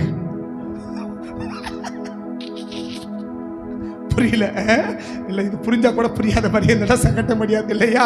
அக்கா மரம் என்ன பண்ணிருக்கிறாங்க, கையில் போட்டுக்கிறாங்க, கை விரல் போட்டுக்கிறாங்க, கழுத்தில் போட்டுக்கிறாங்க, காதில் முக்கம் அப்படியே மின்னுது இல்லையா? என்ன பண்ணுது? மின்னுது. இப்படி மின்ன உடனே மோசே கிட்ட ஆண்டவர் கேட்டிருப்பார், என்னன்னு? மோசே, அக்காங்க கழுத்தில் காதல் எல்லாம் நிறைய மின்னுது இல்லை? உடனே மோசே சொல்லியிருப்பார், ஆமாம் ஆண்டவரே, நீங்கள் கொடுத்த ஆசீர்வாதம் எகிப்தில் இத்தனை வருஷமா அடிமையாக இருந்தாங்கல்ல, நீங்கள் சொன்னீங்கல்ல, நீங்கள் சொன்ன உடனே அப்படியே இப்போ கேட்டாங்க, கேட்ட உடனே அவங்களும் என்ன செஞ்சாங்க, கொடுக்க மாதிரி செஞ்சிட்டீங்க, அதெல்லாம் வாங்கி மக்கள் எவ்வளோ சந்தோஷமா வராங்க பார்த்தீங்க ஆண்டவரே அப்படின்னு யார் சொல்லியிருப்பாரு? மோசே சொல்லியிருப்பார் இல்லையா? ஆமாம் மோசே, ரொம்ப நல்லா இருக்கு, இது வரைக்கும் போட்டிருந்தாங்க, அது வரைக்கும் போதும், இதுக்கு மேலே அவங்க காதல் கடத்து இருந்துச்சுன்னா அது ரொம்ப சங்கடமாக போயிடும், அதனால் என்ன பண்ணு, அதெல்லாம் மொல்ல வாங்கி இந்த வெங்கட தொட்டி பண்ணி உனக்கு முகம் கழுவுறதுக்கும் கை கால் கழுவுறதுக்கு ஆர்வனுக்கு கை கழுவுறதுக்கு தொட்டி இல்லையா, தண்ணி பேக்ஸ் இல்லையா, அதனால் இந்த தங்கத்தில் என்ன பண்ணிடு, ஒரு தொட்டி பண்ணிடுப்பா அப்படின்னு சொல்லும்போது மோசேக்கு எப்படி இருந்துச்சோ தெரியல, காதல் இந்த அக்காமர்களாம் ரொம்ப கஷ்டமாக போயிட்டு, அடக்கடவுளை இன்னைக்கு தான் தோழி தொலைகி அழகு கடையிலேருந்து வயந்து கடத்தில் போட்டேன் இல்லையா? அதுக்குள்ள ஆண்டவருக்கு என்ன செய்ய மாட்டிருக்கு, பொறுக்க மாட்டேங்க, உடனே கரெக்ட் எனக்கு போட்டு நிட்டாரு, இங்கே வெங்கட தொட்டில் போட்டு நிட்டார். இப்போ தான் என்ன செஞ்சு வந்தேன், ஏதோ கொஞ்சம் காசு வந்துச்சு, மொல்ல லோன் எடுத்து மொல்ல அந்த மகளிர் குழுவில் ஒரு லோனை எடுத்து இந்த அடகை மீட்டு கொண்டாந்து வீட்டில் வச்சேன். சரி இருக்குது, கழுத்தில் போட்டால் எப்படி தான் இருக்குமோன்னு கழுத்தில் போட்டு பார்த்த குறைக்கா கரெக்டாக சொல்லிட்டாரு அப்படின்னு அவங்க யோசித்திருப்பாங்க இல்லையா? அசையாத உட்காந்துருக்கிறீங்களே அப்படியே அசையாம அப்படியே ஆச்சு, அப்படி பிடிச்சா அப்படியே ஸ்ட்ராங்கா உட்காந்துருக்கீங்களே எப்படி அப்படின்னா அசைக்காத வரைக்கும் விட மாட்டேன், அது வேற விஷயம் இல்லையா? அப்போ புரிஞ்சுக்கிறாங்க அப்படி. அப்போ ஆண்டவர் எப்போ கரெக்டாக சொல்லுவார் ஒன்றுமே நமக்கு புரியாது, அதனால எப்பயுமே கொஞ்சம் வீட்டிலே வச்சுட்டு வரது நமக்கு நல்லது இல்லையா? நம்ம கொஞ்சம் வீட்டில் வச்சுட்டு வர்றது கொஞ்சம் நல்லது. அதோட தப்பி திடீர்னு ஆண்டவர் போடு வந்து ஜக்கா கலட்டி போட்டுருமா அப்படின்னு சொல்லிட்டா பம்பா போயிட்டு இல்லையா? ஏதோ துவைக்குது இப்போதான் மொல்லவன் எடுத்து வச்சிருக்கிறாங்க, அதையும் கலட்டி போட்டுட்டா என்ன பண்ணுறது அப்படின்னு ரொம்ப சங்கடமாக போயிடும். அதனால பத்திரமா வீட்டில் வச்சுட்டு இருந்தா இப்போ கட்டுறோம் ஒன்று அப்படின்னு சொல்லிடலாம் இல்லையா? ஒன்றுமே தா பாருங்க ஒன்றுமே இல்லை, தா பின்னாடி கூட பாருங்க அப்படின்னு சொல்லிடலாம் இல்லையா? நல்ல வேலை உள்ள தந்து காட்டாத, உள்ள கூட பாருங்க ஒன்றுமே உள்ள தம்பி என்ன செய்யாதீங்க, உள்ள கூட பாராட்டு வேலை மட்டும் இல்லை, உள்ள கூட என்ன இல்லை, ஒன்றுமே இல்லை ஆண்டவரே அப்படி உள்ள தந்து காட்டினது ரொம்ப கஷ்டமாக போயிடும் அப்படி சொல்லிடுவார். அப்போ தேவன் என்ன விரும்புகிறார்னா, மோசே ஆபிரகாம் உங்கள்கிட்ட ஒரு 3 கருத்தை விரும்புகிறேன். ஒன்று என்ன, முதல் வசனத்தை வாசிக்கலாம், 3 கருத்தை வேகமாக சுருக்கமாக சீக்கிரமாக சொல்லி முடிச்சிடறேன். முதல் வசனத்தை வாசிக்கலாம். ஆதியாகமம் 17:1. ஆபிரகாம் 99 வயதான போது கர்த்தர் ஆபிரகாமுக்கு தரிசனமாகி, நான் சர்வ வல்லமையுள்ள தேவன் அப்படின்றார். சரியா? அப்ப முதலாவது ஆண்டவர் ஆபிரகாம் என்ன எதிர்பார்க்கறனா, என்னை பற்றி ஒரு சரியான புரிந்து கொள்ளுதல் உனக்கு இருக்கணும் ஆபிரகாம் அப்படின்றார். என்னை பற்றி உன்னை அவனை விட உன்னை அதிகமாக ஆசீர்வதிக்கணும்னா என்னை பற்றி ஒரு சரியான புரிந்து கொள்ளுதல் உனக்கு என்ன செய்ய வேண்டும், உனக்கு இருக்க வேண்டும். அந்த புரிந்து கொள்ளுதல் இருந்தாதான் நான் உன்னை அவங்களை விட அதிகமாக உன்னை ஆசீர்வதிக்க முடியும் அப்படின்னு சொல்றார். என்ன சொல்றாரு? நான் சர்வ வல்லமையுள்ள தேவன். அப்ப நான் தேவன் யாரு? ஒரு சாதாரண ஆண்டவர் இல்லை இல்லையா? இன்னைக்கு அநேகர் ஆண்டவரை எப்படி புரிஞ்சுக்கிட்டாங்கன்னா, யோவான் 13ஆம் அதிகாரம் 13ஆம் வசனம் நினைக்கிறேன், யோவான் 13ஆம் அதிகாரம் 13ஆம் வசனம் நினைக்கிறேன், நீங்கள் என்னை போதகரும் ஆண்டவரும் என்று சொல்லுகிறீர்கள். எத்தனை வசனம்? 13. நீங்கள் என்னை போதகர் என்றும் ஆண்டவர் என்றும் சொல்லுகிறீர்கள். நீங்கள் சொன்னது சரிதான், ஆனா ஆண்டவரும் போதகரமாகிய நானே அப்படின்றார் இல்லையா? அப்ப இந்த சீசரக ஆண்டவர் எப்படி புரிஞ்சு இருக்கிறாங்க? போதகராக புரிஞ்சு வச்சிருக்கிறாங்க. என்னவா புரிஞ்சுக்கல? ஆண்டவராக புரியல. என்னவா புரிஞ்சிருக்கிறாங்க? போதகர்களாக புரிஞ்சு வச்சிருக்கிறாங்க இல்லையா? அப்போ ஆண்டவர் கூடவே இருந்தவங்க, அநேக அற்புதங்களை பார்த்தவங்க, அநேக அதிசயங்களை பார்த்தவங்க, அநேக நன்மைகளை அனுபவிச்சவங்க, பலவிதமான ஆசீர்வாதத்தை ஆண்டு அனுபவிச்சவங்க. அவங்க ஆண்டவர் எப்படி பார்த்திருக்கிறாங்க, எப்படி புரிஞ்சு வச்சிருக்கிறாங்க? போதகர். போதகர்னா யாரு? ஒரு சாதாரண டீச்சர் இல்லையா? சாதாரண டீச்சர் இல்லையா? அந்த டீச்சர் யாராருக்கு இருக்கலாம்? பால்வாடிக்கு கூட டீச்சராக இருக்கலாம் இல்லையா? பால்வாடிக்கு டீச்சராக இருக்கலாம். அடுத்தது எலிமெண்டரி ஸ்கூல் கேஜி ஸ்கூலுக்கு டீச்சராக இருக்கலாம் இல்லையா? அடுத்தது படிப்படி தான் சொல்லுங்களேன். அடுத்தது மிடில் ஸ்கூலுக்கு டீச்சராக இருக்கலாம். அடுத்தது ஹை ஸ்கூலுக்கு டீச்சராக இருக்கலாம். அடுத்தது ஹையர் செகண்டரி ஸ்கூலுக்கு டீச்சராக இருக்கலாம். அடுத்தது காலேஜுக்கு டீச்சராக இருக்கலாம். பிஹெச்டி கூட டீச்சராக இருக்கலாம் இல்லையா? இவன் டீச்சர் நான் எந்த டீச்சர் வச்சு சொன்னான்னு எப்படி புரியறது? புரியல தானே? இப்போ இவன் என்ன சொல்றான்? வந்து போதகன் டீச்சர் இல்லையா? சரிப்பா, நான் டீச்சர்னு சொன்னீங்க, எந்த லெவலில் டீச்சர் என்ன வச்சிருக்கிறேன்? ஒருவேளை ஒரு ஹையர் செகண்டரினா கூட கொஞ்சம் பரவாயில்ல இல்லையா? போய் பால்வாடிக்கு டீச்சர்ன்ற நிலைமையில வச்சுட்டேன்னா என்ன பண்ண? இப்போ நிறைய பேர் ஏசரை எங்க தான் வச்சிருக்கிறாங்கன்னா பால்வாடி டீச்சர். என்ன பண்ணுவான் பால்வாடி டீச்சர்? பிள்ளை அடிப்பாங்களா? அடிக்க மாட்டாங்க. வந்த உடனே அப்படி தூக்கி மடியில் வச்சுக்குவாங்க இல்லையா? சளியெல்லாம் சிந்திடுவாங்க, கண்ணெல்லாம் தொடச்சிருவாங்க. கரெக்டாக 12 மணி ஆச்சுன்னா முட்டை கொடுத்து அனுப்பிடுவாங்க இல்லையா? புரிஞ்சுக்கோன்னு நினைக்கிறேன் இல்லையா? இப்போ ஏசா எப்படி இருக்கணும்ல? வாங்க ஐயா வாத்தியாரையான கூப்பிடணும் இல்லையா? தூக்கி இடுப்புல வச்சுக்கணும், சளியெல்லாம் சிந்திடணும் இல்லையா? கண்ணெல்லாம் தொடச்சிடணும். அழாம்போது ஏதாவது ஒன்று கொடுத்து 2-3 பொம்மையை போட்டு அப்படியே விளையாட்டிடு. அப்படி எது வரைக்கும்? 1 மணி ஆகட்டும் இல்லையா? அந்த 1 மணி ஆன உடனே கையில் ஒரு முட்டையை கொடுத்து ஓகே பாய் நாளைக்கு வந்துரு அப்படின்னு சொல்லி அனுப்புவான். யாரு? பால்வாடி டீச்சர் இல்லையா? இப்போ நிறைய பேர் ஏசாவை எப்படி தான் வச்சிருக்கிறாங்க? இந்த பால்வாடி டீச்சரை மாதிரி தான் வச்சிருக்கிறாங்க. என்ன செய்யணும்? இவனை வரும்போது அழகா அப்படியே முடிஞ்ச ஒரு சால்வை போட்டு வர வைக்கணும், நல்லா அப்படி போய் மடியில் உட்கார வச்சுக்கணும், அப்படி ஆசீர்வாதமாக சொல்லணும், அப்படி மகிழ்ச்சியாக இருக்கணும், அப்படி சிரிச்சுனே இருக்கணும், அப்படி சந்தோஷப்பட்டுனே இருக்கணும். ஒரு வார்த்தை கட்டிஞ்சு சொல்லிடக்கூடாது இல்லையா? உடனே ஆளும் பிள்ளை இல்லையா? டீச்சர் என்ன திட்டாங்க, டீச்சர் என்ன திட்டாங்க அப்படின்னு ஆளும் இல்லையா? அப்ப இந்த பிள்ளை எப்படிதான் வச்சிருக்குது? பால்வாடி டீச்சரை தான். ஏச நம்மளை பார்த்து கேட்குறா, ஜோசப் என்ன போதகன்னு சொல்ற ரைட்டு தான், என்ன எந்த டீச்சரா வச்சிருக்கிற? பால்வாடிக்கு டீச்சர் மாதிரி வச்சிருக்கிறியா? இல்ல கேஜி ஸ்கூல் டீச்சர் மாதிரி வச்சிருக்கிறியா? இல்ல மிடில் ஸ்கூல் டீச்சர் மாதிரி வச்சிருக்கிறியா? இல்ல ஹை ஸ்கூல் டீச்சர் மாதிரி வச்சிருக்கிறியா? இல்ல ஹையர் செகண்டரி டீச்சர் மாதிரி வச்சிருக்கிறியா? இல்ல காலேஜ் டீச்சர் மாதிரி வச்சிருக்கிறியா? இல்ல எந்த டீச்சர் மாதிரி வச்சிருக்கிற அப்படின்னு கேட்டா நம்ம ஏசுநாதரை எப்படி வச்சு பழகி இருக்கிறோமோ, எப்படி பார்க்கிறோமோ அந்த பார்வை தான் அவரை டீச்சராக வச்சிருக்கிறது. ஆமே. அப்ப ஆண்டவர் சொல்றார், ஆபிரகாம் இவங்க எல்லாரும் எப்படி பார்க்கறாங்க? என்ன போதகரா பார்க்கறாங்க இல்லையா? இவெல்லாம் கூட இருக்கிறவன். இந்த மத்தேயு சரி மார்க் 5லயும் லூக்கா 8லயும் இந்த எவீர வீட்டுல இருந்து ஒருத்தன் ஓடி வருவான் இல்லையா? ஓடி வந்து சொல்லுவான் எவீரை நோக்கி, போதகரை வருத்தப்படுத்த வேண்டாம். லூக்கா 8:49-50 நினைக்கிறேன். லூக்கா 8:49-50 நினைக்கிறேன். வாசிக்க வேண்டாம். லூக்கா 8:49-50 நினைக்கிறேன் இல்லையா? ஒருவன் வந்து 50 49 ஒருவன் வந்து போதகரை வருத்தப்படுத்த வேண்டாம் அப்படின்னார் இல்லையா? இப்ப ஜபாலய வீட்டில் இருக்கிறவங்களாம் யாரு? ஜபிக்கிறவன் இல்லையா? இப்ப எவருக்கு பேர் என்ன? ஜபாலய தலைவன். அப்ப ஒரு ஜபிக்கிறவன் வீட்டில் இருக்கிறவன் யாரா இருக்கணும்? ஜபிக்கிறவனா தான் இருக்கணும் இல்லையா? ஒரு ஜெப வீட்டுக்குள்ள இருக்கிறவன் யாரா தான் இருக்கணும்? ஜபிக்கிறவனாக தான் இருக்கணும் இல்லையா? இப்ப ஜபிக்கிறவன் ஆண்டவரை எப்படி பார்க்கறான்? போதகராக தான் பார்க்கிறான் இல்லையா? போதகராக தான் பார்க்கிறான். இது அவரால் முடியாது, இது அவரால் முடியாது. எது அவரால் முடியாது? இந்த காரியத்தை செய்ய அவரால் முடியாது, இது செய்ய அவரால் முடியாது அப்படின்னு வாயில சொல்லல, வாழ்க்கையில மாற்று ஏற்பாடுல செய்யறாங்க பாரு. இவங்கெல்லாம் ஆண்டவரை எப்படிதான் பார்த்துட்டு இருக்கிறாங்க? சரி, இப்போ விளங்குற மாதிரி சொல்றேன், புரிஞ்சுக்க மாதிரி சொல்றேன், யாரையும் தப்பு எடுத்துக்காதீங்க. இப்போ ஒரு வயிற்று வலின்னு வச்சுக்கோங்களேன். என்ன வலி?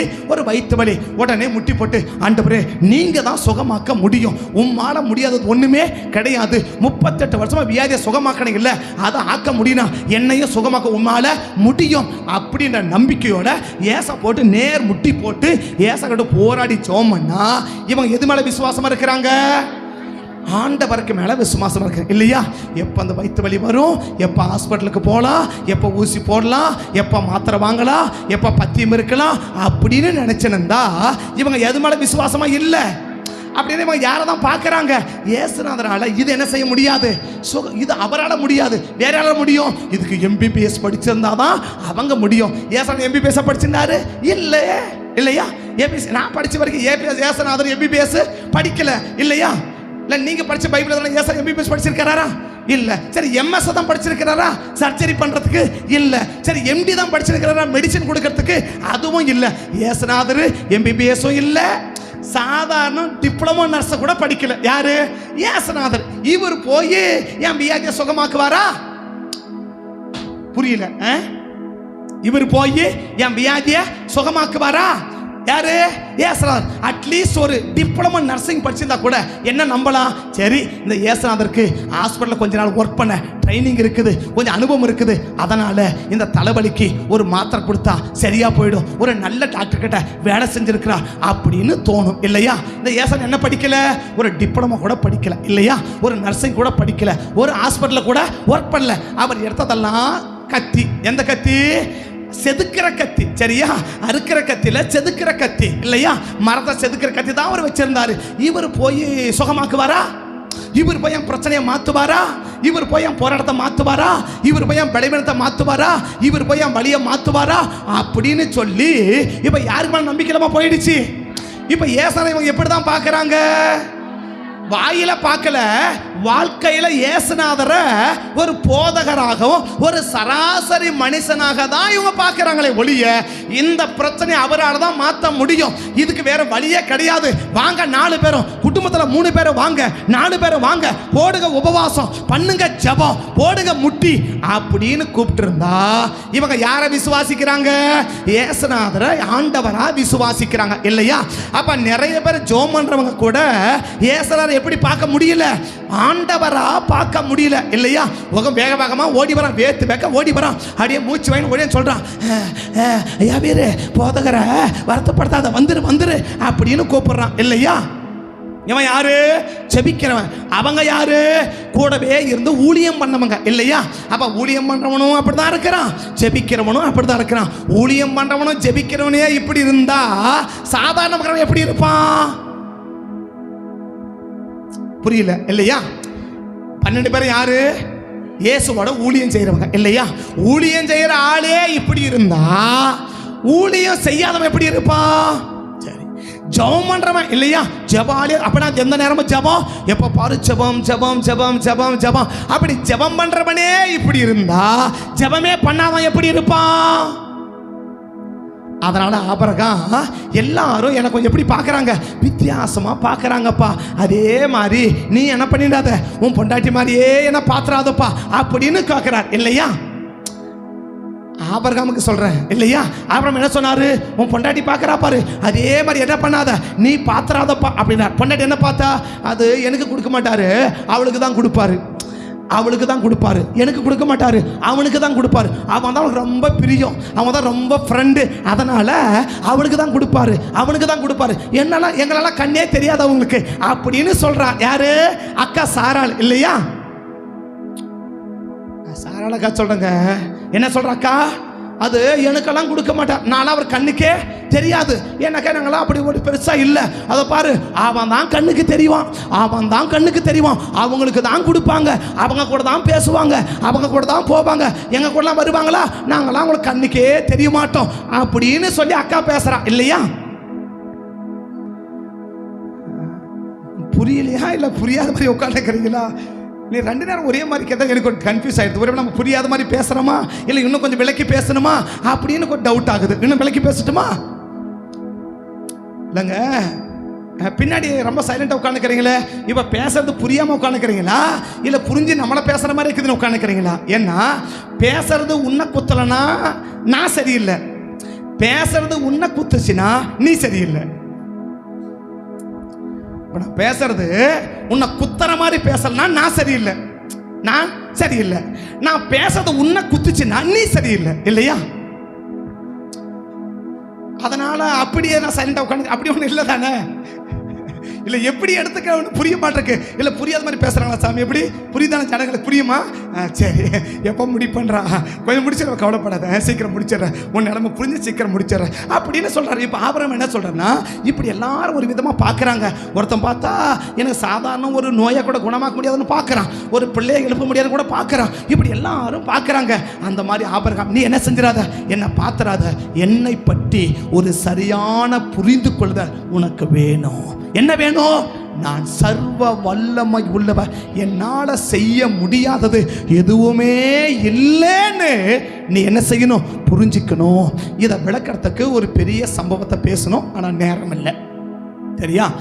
இது விளக்கிறது ஒரு பெரிய சம்பவத்தை. ஆண்டவர் எப்படி செய்கிறவர், ஆண்டவர் எப்படி நம்மளை செய்ய சொல்லிட்டு ஆண்டவர் எப்படி செயல்படுகிறவர் அப்படின்றத விளக்கமாக பேசணும். அது பேச நேரம் இல்லை. ஏற்கனவே ஒரு செய்தியில் பேசியிருக்கிறேன், இன்னொரு செய்தியும் பேசியிருக்கிறேன். இடையில நமக்கு உங்கள் வீட்டுக்கு யூடியூப்பில் வரும், முடிஞ்ச பாருங்கள். அதில் கொஞ்சம் தெளிவாகவே பேசியிருக்கிறேன். சரியா? இன்னைக்கு காலங்க பேசி வந்திருக்கிறேன், எனக்கு இப்போ பேசுறது நேரம் இல்லை. இப்போ ஆண்டவர் நமக்கு எல்லாவற்றையும் செய்வதற்கு வல்லமை உள்ளவர். 3 வசனத்தை மட்டும் இதுக்கு கோடிட்டு காட்டுறேன், முடிஞ்சு அதிலே முடிச்சிடறேன். இல்லை இப்படி போகிறேன், ஏன்னா அது சொல்லணும்னா உங்களுக்கு சரியாக விளங்கமான்னு எனக்கு தெரியல. இப்போ ஆண்டவர் என்ன சொல்றா? என்னால் செய்ய முடியாது ஒன்றுமே கிடையாது இல்லையா? அப்போ என்னால் என்னெல்லாம் செய்ய முடியும்? உன்னை எதை நான் செய்ய சொல்றேனோ அதை எல்லாம் என்னால் செய்ய முடியும். உன்னை எதை செய்ய சொல்லுகிறேனோ அதை எல்லாம் செய்ய என்னால் முடியும். சரியா? அப்போ நிறைய காரியம். அதில் ஒன்று என்ன? மோசேக்கு ஆண்டவர் சொன்னார். என்னது? மோசே உன் கையை நீட்டு அப்படின்னு சொன்னார் இல்லையா? உன் கையை நீட்டு. யாத்திராகமம் 14ஆம் அதிகாரத்தில் இப்போ மோசேக்கு ஆண்டவர் சொன்னார் 14:15 என்ன சொன்னார்? நீங்கள் ஒன்றும் கவலைப்படாதீங்க, இருக்கிற கோலை நீ என்ன பண்ணு, கையை செங்கடலுக்கு மேலே நீட்டு, செங்கடல் மேலே நீட்டு, அந்த செங்கல் என்ன செஞ்சிடும்? பிரிஞ்சிடும் அப்படின்னு மோசேக்கு ஆண்டவர் சொன்னார் இல்லையா? சொன்னாரா? சொன்னார். இப்போ உடனே மோசேயும் கையை நீட்டினார் இல்லையா? அந்த செய்தி போட்டீங்களா? அந்த செய்தி போட்டேன், இன்னும் போடல. சரி, ஓகே. அப்போ போட்ட மட்டும் யாரும் பார்க்க போகிறதில்ல, இருந்தாலும் புரிஞ்சுக்கணும். அப்போ என்ன சொல்றாருன்னா, இப்போ சொல்றார் மோசே கையை நீட்டு. உடனே மோசே கையை நீட்டினார், செங்கடல் பிளந்துச்சு. 21ஆம் வசனம் சொல்லுது, செங்கடல் பிளந்து பிரிந்து போயிற்று அப்படின்னு சொல்றார் இல்லையா? செங்கடல் பிளந்து பிரிந்து போயிற்று அப்படின்னு சொல்றாரா? அதை தான் சொல்கிறேன். ஓ, செங்கடல்னு சொல்லிட்டுனா சரிப்பா, சரி, சாரி, ஜலம் பிரிந்து போயிட்டு அப்படின்னு சொல்லிட்டார் இல்லையா? இப்போ ஆண்டவர் கேட்கணும், பிரிஞ்சிச்சுன்னா எத்தனை பிரிஞ்சிச்சு? 1 பிரிஞ்சிச்சா, 2 பிரிஞ்சிச்சா, 3 பிரிஞ்சு? ஏசுனா திரித்துவத்தில் இருக்கிறார் இல்லையா? அப்போ திரித்துவத்தில் பிரிஞ்சிடுச்சா? இல்லை நம்ம ஆவி ஆத்மா சரீரத்தில் இருக்கிறோம், அது திரித்துவத்தில் பிரிஞ்சிடுச்சா? ஆசரிப்பு கூடாரத்தில் பிரகாரம், பரிசுத்த ஸ்தலம், மகாபரிதம் அப்படிக்குது, அப்படி 3 பிரிஞ்சிச்சா அப்படின்னு கேட்டால் இது எப்படி பிரிஞ்சிச்சு? இப்போ மோசே உனக்கு சொல்லிட்டேன், கையை நீட்டு, செங்கடல் பிளந்த சொல்லிட்டுல, இது எப்படி பிரியும் அப்படின்றத 106வது சங்கீதம் 106வது சங்கீதம் 13ஆம் வசனமா 106 9 106 சங்கீதம் 106 9 அவர் சிவந்த சமுத்திரத்தை அதட்டினார் அப்படின்னார் இல்லையா? அப்படின்னா இப்போ இந்த சமுத்திரத்தை ஆண்டவர் நீட்ட சொல்லிட்டார், கையை நீட்ட சொல்லிட்டார் இல்லையா?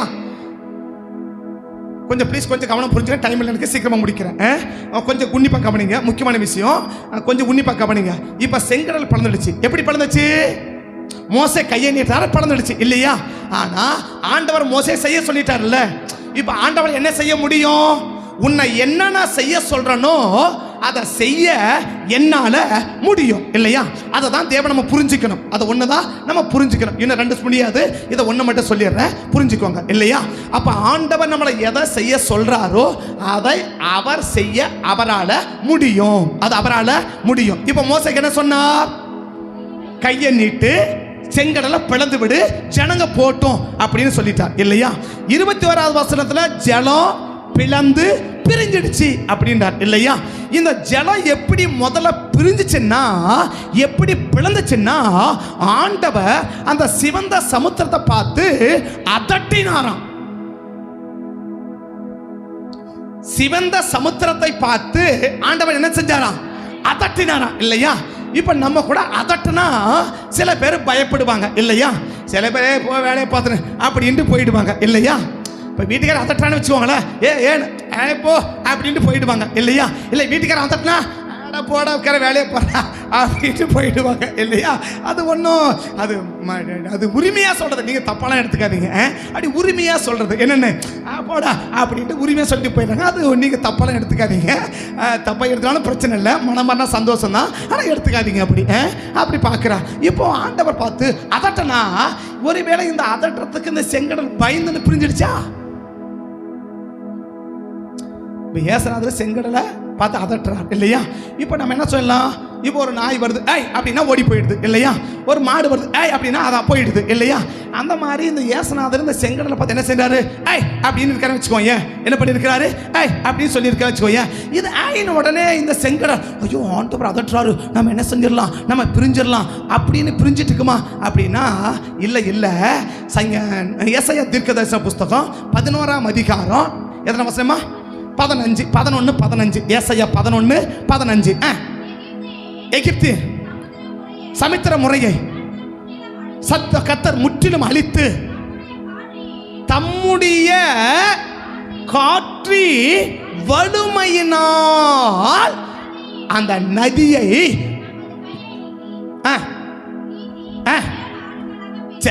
7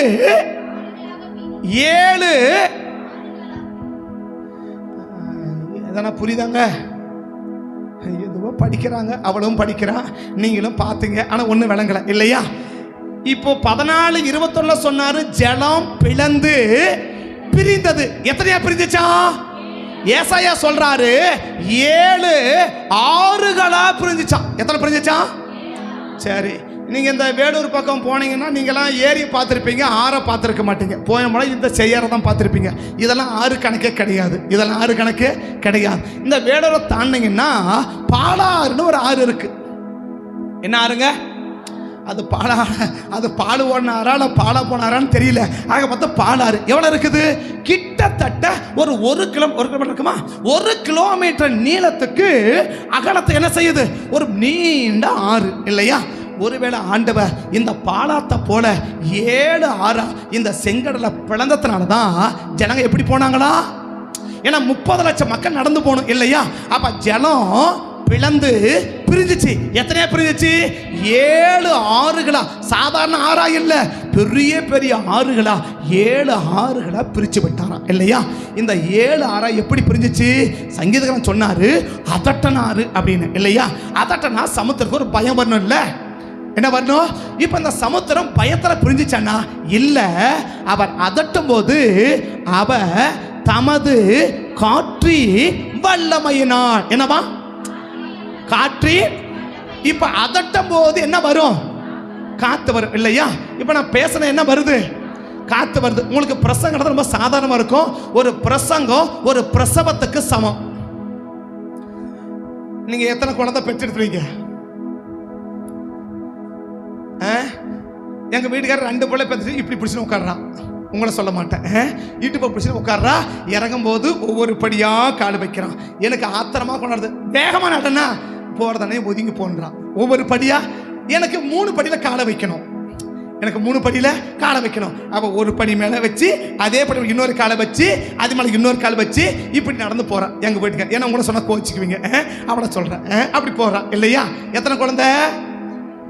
2 குழந்தைய பெற்றெடுத்ததுக்கு இத்தனை வழி இல்லையா? ஒரு நாளைக்கு இன்னைக்கு நான் 3 பிரசங்கம் பண்ணி நிற்கிறேன் இல்லையா? அப்ப எத்தனை குழந்தை பெற்றிருக்கிறேன்னு அர்த்தம். இந்த வழி எவ்வளவுன்னு பாரு, இந்த எனர்ஜி எவ்வளவு வேஸ்ட்னு பாரு. பிரசங்கம் சாதாரண பிரசங்கத்தை பண்றவங்களுக்கு தெரியும், அதை பண்ணி முடிச்சுட்டு அங்க எடுக்கிற வழி அவங்களுக்கு தான் தெரியும் இல்லையா? அப்படின்னா ஒரு பிரசவம் ஒரு பிரசங்கத்துக்கு சமம். அந்த அளவுக்கு எனர்ஜி என்ன செய்யுது? ஒரு பிரசவத்துல ஒரு ஸ்திரீக்கு ஒரு பெண்ணுக்கு எவ்வளவு பிளட் வெளியில போகுதோ அந்த அளவுக்கு ஒரு பிரசங்கத்துல அவ்வளவு எனர்ஜி வெளியே போகுது. அவங்களுக்கு பிளட்டா வெளியே போகுது, இது எனர்ஜியா வெளியே போகுது. அப்படின்னா இந்த பிரசங்கம் பண்ணும்போது, இந்த அதட்டும் போது இந்த வாயிலிருந்து என்ன வருது? ஒரு காத்து. அது காத்தல்ல, அது வல்லமைன்னு சொல்லுது. எனர்ஜி. அதாவ தமது காற்றி வலுமையா. அப்ப உள்ளந்தவர் என்ன வருது? ஒரு வல்லமை நிறைந்த ஒரு காத்து வருதுல்ல. இந்த காத்து என்ன பண்ணிச்சான்? அந்த கடலை 7 பிரிக்க வச்சுச்சான். எது? அப்ப அந்த கடலை பயந்து பிரியல. இந்த வல்லமை காத்து போச்சு பாரு. இந்த வல்லமையின் காத்து இதை எத்தனையா பிரிச்சுச்சான்? 7 ஆறுகளா பிரிச்சுடுச்சான். ஆமே, எத்தனை பிரிச்சுச்சான்? 7 ஆறுகளா. இப்போ இதை செஞ்சதெல்லாம் யாரு? ஆனா செய்ய சொன்னது யாரு? இப்ப கிளைமாக்ஸ்ல யார் தான் இருக்கிறாரு? மோசே இல்லையா? ஆனா செஞ்சது போறா யாரு? ஆண்டவர் இல்லையா? அதான் மோசே ஆபிரகாம் சொல்றாரு, ஆபிரகாம் நான் சர்வ வல்லமையுள்ளவன் என்பதை புரிஞ்சுக்கோ. ஏன்னா உன்னை என்ன செய்ய சொல்றனோ அதை முழுசும் என்னால செய்ய முடியும். அப்ப உன்னை செய்ய சொல்லிட்டு இன்னும் ஒரு வார்த்தை கூட, தமது கையை நீட்டி அப்படின்றார் இல்லையா? ஏசாயா 11 தமது கையை நீட்டி அப்படின்றார். தமது கையை. இப்ப மோசே என்ன சொன்னாரு? கையை நீட்ட சொன்னார் இல்லையா?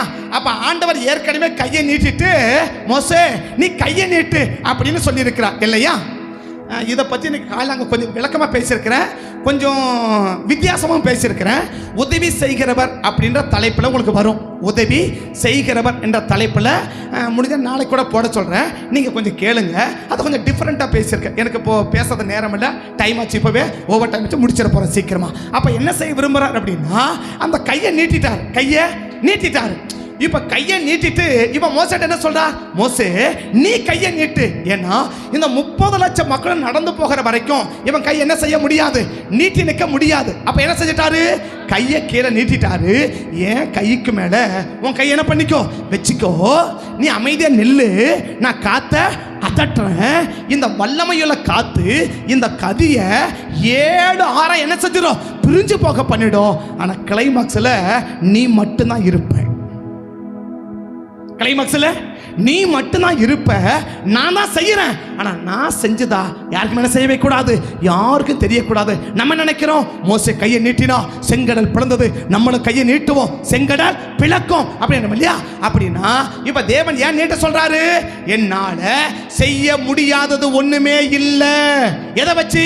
ஒரே ஒரு அதட்டு போட்டா இந்த வாயிலிருந்து புறப்படுற இந்த காத்து இந்த பெரிய சிவந்த சமுத்திரத்தை 7 ஆறுகளை பிரிக்க வைக்க என்னால முடியுமானா உன் வாழ்க்கையில கிரியை செய்வதற்கு எனக்கு லேசான காரியம். உன் வாழ்க்கையில அற்புதம் செய்ய எனக்கு லேசான காரியம். உன்னை ஆசீர்வதிக்க எனக்கு லேசான காரியம். உன்னை உயர்த்துவதற்கு எனக்கு லேசான காரியம். உன்னை உயர்த்த, உன்னை மேன்மைப்படுத்த, உனக்கு அற்புதம் செய்ய, உன்னை விடுதலையாக்க எனக்கு எந்த தடையுமே இல்லை. எந்த தடையுமே இல்லை. ஒரே ஒரு அதட்டு ஒரு செங்கடலை 7 ஆறுகளா பிரிக்க வைக்க என்னால முடியும்னா உன் வாழ்க்கையில அற்புதம் செய்ய என்னால முடியும் என்பதை ஆபிரகாம் புரிஞ்சுக்கோ. நான் சர்வ வல்லமையுள்ள தேவன், என்னை பத்தி நல்ல விதமா புரிஞ்சுக்கோ. அப்படி புரிஞ்சுக்கிட்ட உனக்கு தான் நான் என்ன கொடுக்க முடியும் தெரியுமா? அவனுக்கு கொடுத்ததை விட உனக்கு அதிகமாக கொடுக்க முடியும் இல்லையா? கொடுத்தது யாருன்னே தெரியாத உனக்கு எப்படி கொடுக்க? நிறைய பேர் சொல்றீங்க, இது எங்க அம்மா கொடுத்தது. இது யார் கொடுத்தது? எங்க அம்மா கொடுத்தது. இது எங்க வீட்டுக்காரன் எடுத்து போட்டது, ஞாபகார்த்தமாக எடுத்து போட்டது அப்படின்னு சொல்றீங்க இல்லையா? என்னைக்காவது கர்த்தர் கொடுத்தாருன்னு சொல்லியிருக்கிறீங்க? வீட்டில் இருக்கிற ஒரு பாத்திரம், இது நம்ம இட்லி பாத்திரமே வருது, என்னன்னு தெரியல, ஒரு இட்லி பாத்திரத்தை ஆண்டவர் ஒரு இட்லி பாத்திரத்தை கொடுத்துருக்கிறா, ஆண்டவர் உங்க ஸ்தோத்திரப்பா அப்படி சொல்லியிருக்கிறீங்க. இது யார்? எது தெரியுமா? இது யாது? அதா எங்க அம்மா கொடுத்தது. அடா சாமி அப்படின்றோம் இல்லையா? யார் கொடுத்ததா? அம்மா கொடுத்தது. பத்திரமா வச்சுக்கோ. ஏசனாரை கொடுக்கல இல்லையா? அவர் பார்க்குறாரு, ஒரு ஆண்டவர் கொடுத்ததை கூட உனக்கு என்ன கொடுக்க தெரிய முடியல, ஆண்டவர் கொடுத்ததுன்னு பார்க்க தெரியலையே, அப்புறம் உனக்கு எப்படி அதிகமாக கொடுக்க? அப்ப ஏன் அதிகமாக கொடுக்கல? அவரை பற்றி அதிகமா அறிஞ்சிக்கல, அதனால கொடுக்கல. நீ என்ன சொல்ற? அவர் தான் கொடுக்கிறாரு. அது எங்க வீட்டுக்காரி கொடுத்தான், இது எங்க வீட்டுக்காரி அவங்க அம்மா வீட்டுல இருந்து எடுத்து வந்தது இல்லையா அப்படின்னு சொல்ற அப்படின்றா இல்லையா? இது கட்லு, அது எங்க வீட்டுக்காரிக்கு சேதனமா கொடுத்தது. அப்புறம் இது பெட்டு அவங்க கொடுத்தது, எதுக்கு? நல்லா படுத்து தூங்குறதுக்கு அப்படின்னு சொல்ற.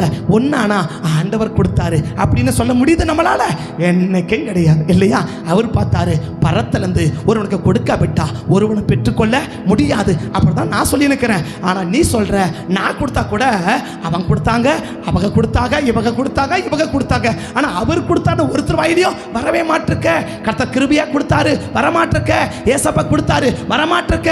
அம்மா கொடுத்தா, மக கொடுத்தா, மருமகன் கொடுத்தா, பேரன் கொடுத்தா, பேத்தி கொடுத்தா. ஆனால் கர்த்தர் கொடுத்தாரு வரமாட்டிருக்க. உனக்கு எப்படி கொடுக்க? அதான் ஆபிரகாம் சொல்றார், ஆபிரகாம் என்னை பற்றி சரியா புரிஞ்சுக்கோ, அவனுக்கு கொடுத்ததை விட உனக்கு அதிகமாக கொடுப்பேன். கண்ணை போடலாமா? பேச முடியாது, டைம் ஆச்சு, சீக்கிரமாக முடிக்கிறேன். இன்னும் பேசுவதற்கு ஆசை, பேசுவதற்கு விருப்பம், காரியங்கள் இருக்குது, ஆனால் பேச வாய்ப்பில்லை. கண்களை மூடுவோம். பரிசுத்த பிதாவே, ஆசீர்வதிக்கப்பட்ட இந்த நல்ல நாளுக்காய் ஸ்தோத்திரம். இந்த நேரத்துக்காய் நன்றிகளை ஏறெடுத்து ஜெபிக்கிறோம். ஒருவேளை கடந்த நாட்களில் உம்மை பற்றி நாங்கள் சரியாக புரிந்து கொள்ளாமல் போனதுனால தான் எங்கள் வாழ்க்கையில் அவர்களுக்கு கொடுத்ததை விட எங்களுக்கு அதிகமாக கொடுக்க முடியலன்னா இன்னைக்கு எங்களை அர்ப்பணிக்கிறேன். இன்னைக்கு நான் ஒப்பு கொடுக்குறேன். எங்கள் வாழ்க்கையில் எதை செய்தாலும் நீர் மாத்திரம் தான் செய்ய முடியும், நீங்கள் மாத்திரம் தான் கொடுக்க முடியும் என்ற உம்மை பற்றி ஒரு ஆழமான புரிந்து கொள்ளுதலையும் உம்மை பற்றி ஒரு ஆழமான அறிந்து கொள்ளுதலையும் எங்களுக்கு ஏற்படுத்திக்க விரும்புகிறோம். எங்களை நம்பி எங்களை ஆசீர்வதிங்கப்பான்னு கேட்கிற ஒவ்வொரு பிள்ளைகளையும் ஒவ்வொரு குடும்பத்தையும் ஆண்டவரே அடுத்தவனுக்கு கொடுத்ததை விட அதிகமான ஆசீர்வாதத்தை கொடுத்து நீங்கள் ஆசீர்வதிக்க வேண்டும் என்று உங்கள் சமூகத்தை நோக்கி பார்த்து ஜெபிக்கிறேன். ரத்தத்தில் மறைக்கிறோம், காத்துக்கொள்ளும், ஆளுகை செய்யும். ஆகாருக்கு கொடுத்ததை விட ஆபரகம் அதிகமாக கொடுத்தீங்கப்பா. அடுத்தவனுக்கு கொடுத்ததை விட எங்களுக்கு அதிகமாக கொடுத்து ஆசீர்வதிக்கும்படி சமூகத்தை நோக்கி பார்த்து ஜெபிக்கிறேன். இயேசுவின் நாமத்தில் ஜெபிக்கிறேன் நல்ல பிதாவே. ஆமே, ஆமே.